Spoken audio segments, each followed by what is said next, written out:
Moi, cette histoire me rappelle. Tu as voulu faire Moi, je fais un peu le lien avec l'affaire Benzema. Je ne sais pas si tu te rappelles. Oui, Benzema. Parce qu'aujourd'hui, tout le monde dit Benzema. Si vous demandez à beaucoup de gens qu'est-ce que Benzema a fait, ils vont. Allô? En fait, c'est le même style d'affaire. Valbuena. Il y a une vidéo, une sextape de Valbuena et son épouse. Je ne sais toujours pas comment la sextape avec son épouse a fait pour sortir. Elle est dehors. Il y a des mecs qui viennent lui dire, écoute, il y a une vidéo de toi dehors, ils veulent, ils font du chantage et tout. Et il y a un ami de Benzema qui dit, écoute, je connais les mecs qui font du chantage à Valbuena. Même en contact avec lui, on essaie de voir comment on gère ça à l'amiable. Ce que Benzema fait, il dit, écoute, je viens des quartiers, voilà, tu peux traiter avec celui-ci pour ton histoire. Il faut que ça passe en douce. Et après, tu entends dire que Valbuena, il veut faire chanter, Benzema veut faire chanter Valbuena, puis il veut extorquer de l'argent. On est sérieux là? On est sérieux? Et l'affaire a pris une toute autre dimension au point où plus personne aujourd'hui ne se rappelle de cette histoire. Tout le monde se dit, ah oui, Benzema a fait quelque chose de grave. Quand tu demandes aux gens, qu'est-ce qu'il a fait de grave? Les gars, ils bug. Ils bug. Moi, ça, c'est mon analyse personnelle. Moi, je dis, en attendant les conclusions de l'enquête, c'est un peu trop tiré par les cheveux. C'est-à-dire, on est quitté de il a violé à il aurait eu des rapports consentis. Je ne sais pas si vous regardez entre suspecté de vol et rapport consenti, vous avez cette histoire d'avortement qui remonte à, on vous parle, il y a 2 ans, qui ressort aujourd'hui. Et puis quoi encore? Demain, on va vous dire, il a volé une orange dans une étagère, dans un supermarché en Suède. Non, c'est un peu trop tiré par les cheveux, cette histoire. Mais vous avez pris un exemple tout à l'heure, c'est le cas de Mathieu Valbuena et Karim Benzema. Alors, on se souvient quand même que cette affaire avait éloigné Karim Benzema de l'équipe de France pendant plusieurs années. Et c'est à peine si Karim Benzema est revenu en équipe de France. Est-ce que ça pourrait être un stratagème après le mécontentement, parce qu'on le sait quand même, le fait que Karim Benzema n'ait pas joué, aussi ses performances ces derniers mois avec l'équipe de France, est-ce que ça peut être un stratagème pour le mettre à l'écart? Est-ce que ça pourrait être un stratagème pour le mettre à l'écart? Quand on connaît l'affaire Benzema qui a éloigné Karim Benzema de la sélection française pendant de longues années. Ouais, mais l'affaire Karim Benzema a pris aussi une tournure, ça il faut le dire. Hein. Lui aussi, il s'est pas rendu la tâche facile. Il a eu quelques sorties un peu, voilà, quand il dit Didier Deschamps succombé à la frange raciste, à la branche raciste de la France et tout. Après, il avait des positions un peu borderline comme ça, un peu extrémistes. Ça l'a pas aidé. Ça l'a véritablement pas aidé. Il y a eu un désamour qui s'est créé. Et vous vous rappelez, même quand on le rappelle en équipe nationale, ça fait pas joli. Il y en a qui sont pas contents. Après, il y a eu l'histoire de sa vraie fausse grave dessus pendant les prépas de la Coupe du Monde 2022.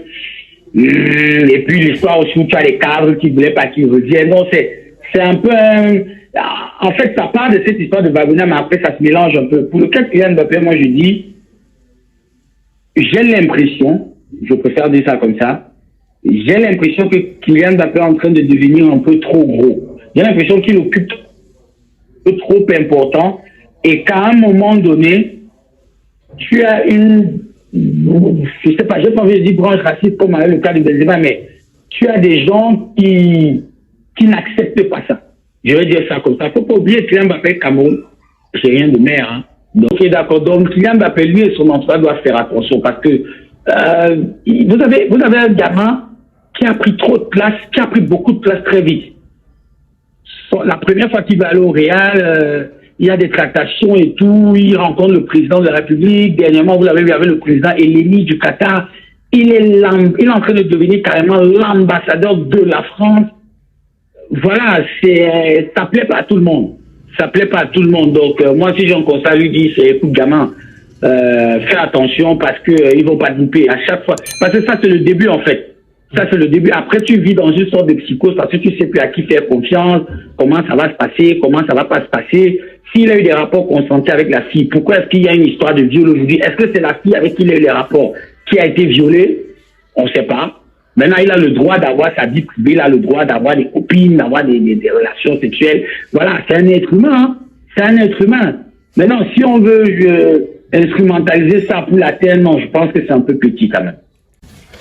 Avant de continuer, marquons un petit arrêt pour parler de la marque Intense Wear. Intense Wear, c'est une marque de chaussures, babouches, pieds nus, bombers, sacs pour vos différentes sorties, pour rester à la maison, pour les sorties en famille, entre amis. N'hésitez surtout pas à contacter le numéro de téléphone qui s'affiche juste au bas de l'écran pour commander vos chaussures Intense Wear. Ce sont des chaussures de très bonne qualité à des prix très doux. Contactez dès à présent. Vous avez également ici en image les différents modèles de chaussures, babouches et pieds nus. Également sacs, bombers, Intense Wear. C'est le moment plus que jamais de commander ces chaussures pour ne rien manquer et surtout bénéficier de la grosse promotion en ce moment. Avec Intense Wear, vous avez la promotion. Si vous venez de la part de On Air Media, vous avez jusqu'à 20% de réduction sur tous vos achats. Alors les amis, contactons Intense Wear maintenant via le plus 237 694 46 70 29 et arrachons-nous les différents articles qui nous sont proposés.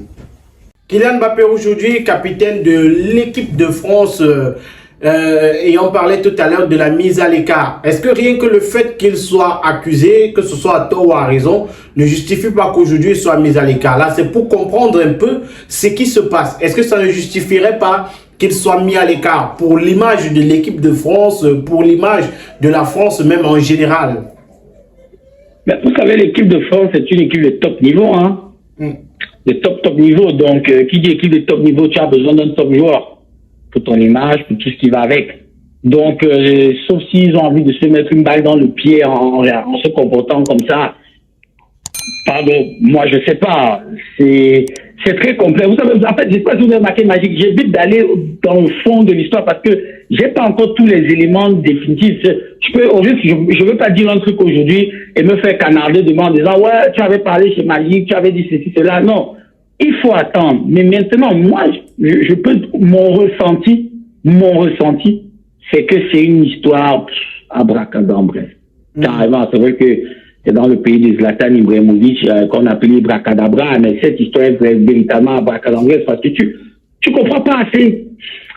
Et que chacun réfléchisse un peu. C'est-à-dire, le mec, il est là, il est sorti tranquillement, il n'y a pas eu de soucis, et il n'y a pas eu de bruit à l'intérieur de l'hôtel. Non, c'est la fille qui est sortie. Parce que normalement, s'il y a Dieu quelque part, à un moment donné, l'hôtel, voilà, il y a des trucs qui doivent se faire sortir, même au niveau de l'hôtel. Non. C'est après, c'est-à-dire, c'est la fille qui va porter plainte bien après et tout. Non, c'est un peu tiré par les cheveux. Je le répète encore pour la énième fois, cette histoire, elle est abracadabresque. On attend la suite de l'enquête et on a son avocate qui a dit qu'on attend, vous l'avez d'ailleurs dit, qu'on attend de la suite pour essayer de voir et on aura certainement plus d'éléments. On attend également pour beaucoup de journalistes aujourd'hui, le Real de Madrid devrait faire une sortie sur cette affaire. Pourquoi pas prendre position, Tony? Toi, président du Real de Madrid, la sortie que tu fais en ce moment, lorsque tu as ton joueur vedette qui est acculé par les médias, qui est dans ce genre d'affaires, si tu dois faire une sortie, c'est laquelle? C'est pour soutenir ton joueur? Tu joues l'équilibriste ou alors quoi? Là, maintenant, si je suis président du Real, il ne faut pas qu'on se mente. Je cause avec mon joueur. On s'entretient les yeux dans les yeux. Et il a l'obligation de me dire la vérité. C'est en fonction de ce qu'il va me dire que moi, je fais une sortie. S'il me dit, écoute, parce que là, moi, je lui dis, écoute, moi, je suis le Real, je peux te couvrir. Comme on dit trivialement au quartier, je vais m'exprimer comme ça, je peux tuer l'affaire. Hein, on se comprend, Magique. Oui, on peut tuer l'affaire. Là, maintenant, le Real soutient son joueur. Le Real se doit de soutenir son joueur. Parce que aujourd'hui, Mbappé est la figure de proue de cette équipe. C'est le mec qui prend le plus de maillots, c'est le mec qui a attiré le plus de followers. Il y a beaucoup de choses qui sont passées autour de ce camp. Voilà. Et ils l'ont eu au prix de zéro. Il ne faut pas oublier. Donc, ils sont tout gagnants là-dedans. Tu dois défendre ton joueur. De prime abord, tu le défends. Et tu dis, OK, voilà, moi, président du Real, je fais une sortie, je dis, on a appris ce qui s'est passé, notre joueur est confiant.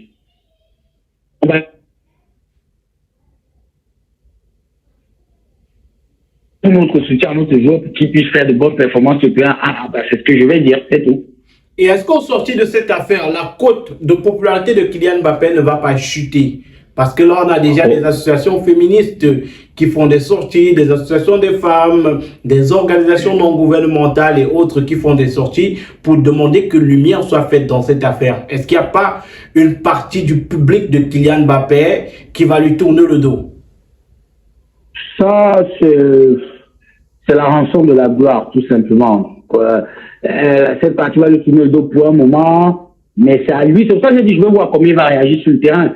Vous savez, c'est trop facile lorsque vous êtes une star. C'est trop facile pour les gens de s'attaquer aux stars. Je vais vous prendre un autre exemple. Regardez le cas de Benjamin Mendy. Il a passé, je crois, 2 ans dans les tribunaux pour des histoires. On l'a accusé de tout. Pour venir dire après, non, il est non coupable. Et il est en train de recommander, reprendre sa carrière de footballeur. Est-ce qu'on est conscient qu'on a gâché la vie de ce mec pendant 2 ans? Sincèrement. Mamadou Sakho a eu ça, avec une histoire de, il aurait pris un produit prohibé. Sami Nasri aussi. On voit Paul Pogba, 4 ans après, ça revient à 18 mois. C'est trop facile. C'est trop facile quand on s'attaque à ces gars-là et qu'on dise tout et rien. Mais après, qui les aide à reconstruire leur carrière? Qui les aide à reconstruire leur image? Il n'y a personne. Ils peuvent compter que sur eux et sur leur entourage proche. Et encore, quand on dit entourage, ce sont ceux qui tombent pas lâcher. Hein. Ça, c'est la vérité. Mais je dis, la meilleure réponse que Kylian Mbappé puisse donner, c'est sur les terrains. Et je t'assure, je te prédis, je dis ça aujourd'hui, samedi ou je sais pas, samedi, dimanche, le mec, il va marquer. Et les gens vont siffler, les gens vont faire ceci, ils vont faire cela, mais je te garantis, je suis ce gamin depuis ses débuts à Monaco. Il a quelque chose. Il est imperméable à la pression. Là encore récemment, j'ai regardé une vidéo de la finale sur son affrontement contre le même ici, la finale à la Coupe du Monde. Le match qu'il te fait en finale, si tu n'en as pas une grosse de paire, ouais, tu peux pas faire ça. Le mec, mentalement, il est costaud. Je peux te garantir qu'il est costaud, que ça va pas l'affecter. Maintenant, il faut que justice soit faite pour redorer son blason ou bien pour confirmer qu'il aurait fait une bêtise, auquel cas, ben, voilà, il devra payer, hein. Il devra payer tout simplement. Et pour sortir la question que tout le monde se pose, est-ce que c'est une affaire de couleur de peau? Oui, je sais que tout le monde se pose cette question-là, magique, parce que c'est, moi, voilà, ça peut être question de couleur de peau, ça peut être question des origines de sa mère, elle est algérienne, elle a c'est possible. C'est possible. Moi, il faut rien laisser passer dans ce genre d'affaires. C'est possible. Maintenant, après, est-ce qu'il n'y a jamais eu un blanc qui se retrouve dans une affaire comme ça? Il y en a eu aussi. Donc, voilà. C'est encore mieux que ça soit même passé en Suède. Tu imagines si ça s'était passé en France? Ouh là là! Oh là là, ça allait faire un tollé énorme. Voilà. Donc, c'est possible que ça soit une affaire liée à sa couleur de peau, mais moi, je crois pas. C'est possible, mais moi, j'y crois pas. Merci à vous, Tony Frondan, de nous avoir accordé de votre temps et surtout l'analyse que vous nous avez apportée sur cette affaire. Merci, c'est moi qui vous remercie aussi. Merci à vous également, chers internautes, d'avoir regardé le contenu. N'hésitez surtout pas, vous également, à réagir en commentaire. Dites-nous, que pensez-vous de cette affaire? C'est en commentaire que ça se passe. Likez la vidéo, partagez avec vos proches. Et si vous êtes nouveau sur la chaîne, abonnez-vous et cliquez sur la cloche de notification. À très bientôt pour une autre émission. Au revoir.